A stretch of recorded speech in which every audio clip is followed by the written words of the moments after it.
ఈ గుడారం శిథిలమైపోతుంది, కానీ పరలోకం అనే ఒక శాశ్వతమైన గుడారం ఉంది. అందులో ప్రతి ఒక్కడు కూడా స్థిరమైన వాడుగా శాశ్వత కాలం ఉంటాడు.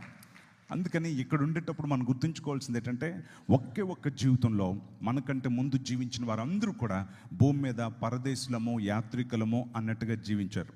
అందుకనే ఫరో యాకోబుని అడుగుతూ, నీ వయసు ఎంత అంటే, నేను యాత్ర చేసిన సంవత్సరంలో 130 అని అన్నాడు. నేను యాత్ర చేశాను అని అంటున్నాడు. క్రైస్తవులుగా గుర్తుంచుకోండి, ఒక్క జీవితం మనకి నిరీక్షణ ఉంది. ఈ ఒక్క జీవితంలో ఈ టెంట్ పాడవక మునుపు మనం గుర్తుంచుకోవాల్సింది ఏంటంటే, దేవుని కొరకు జీవితంలో ఎన్ని సాధించినా మనకంటే ముందుండే వారందరూ ఏ విధంగా యాత్రికులు అనే ఆలోచనతో ఉన్నారో, అలాగే మనము కూడా భూమి మీద యాత్రికులము అనే ఆలోచన ఉండాలి. యాత్రికులు అంటే ఎలా ఉంటారు మీకు తెలుసు కదా. యాత్రికులు అంటే సమయాన్ని చాలా చక్కగా సద్వినియోగం చేసుకుంటారు. ఏదైనా ఒక ఊరు యాత్ర చేస్తే ఒక 4 days 5 days ఉంటే ప్రతిరోజు ఈ టైంకి లేవాలి, ఇక్కడికి వెళ్ళాలి, అక్కడికి వెళ్ళాలని కరెక్ట్గా డిజైన్ చేసుకుంటారు. అది యాత్రికుని యొక్క లక్షణం. రెండవదిగా, యాత్రికుడు అనేటప్పుడు యాత్రికునికి ఒక రైల్వే నినాదం ఉంది, లెస్ లగేజ్ మోర్ కంఫర్ట్.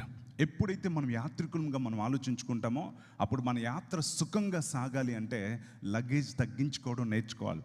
ఎప్పుడైతే మనం లగేజ్ తగ్గించుకుంటామో అప్పుడే మన యాత్ర సుఖవంతం అవుతుంది. అందుకే బైబిల్లో మనం చూసినట్లయితే హెబ్రీయులకు రాసిన పత్రిక 12వ అధ్యాయంలో ఏమనుందో మనందరికీ తెలుసు. సులువుగా చిక్కులు పెట్టు ప్రతి పాపమును విడిచిపెట్టి. జీవితంలో విడిచిపెట్టాల్సినవి చాలా ఉన్నాయి. వయసు పెరుగుతున్న కొద్దీ మనం యాత్రికులమని దేవుడు మనకు అప్పగించబడిన పనిని చేసుకుంటూ మనం విడిచిపెట్టాల్సిన పాపమును, బలహీనతలను, అనవసరమైన బరువులు మనం తగ్గించుకుంటే మన ప్రయాణము ఎంతో కంఫర్టబుల్గా ఉంటుంది అన్నదే భక్తులు మనకి తెలియజేస్తున్నటువంటి సత్యం.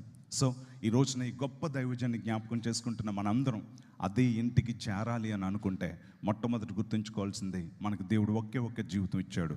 మనకి పరలోక రాజ్యం అనేది ఉంది. ఇక్కడ ఉన్నాం అనేది ఎంత వాస్తవమో అక్కడ ఉన్నారు అన్నది అంతే వాస్తవం. దానికోసం ఈ గుడారం శిథిలమైపోతూ ఉంటే, ఈ శిథిలం ఒక మునిపే మన జీవితంలో సర్దుకోవాల్సినవి సర్దుకోవాలి. అందుకే మనం చూసినట్లయితే నీ ఇంటిని చక్కబెట్టుకో అన్న మాట మనకు కనిపిస్తుంది.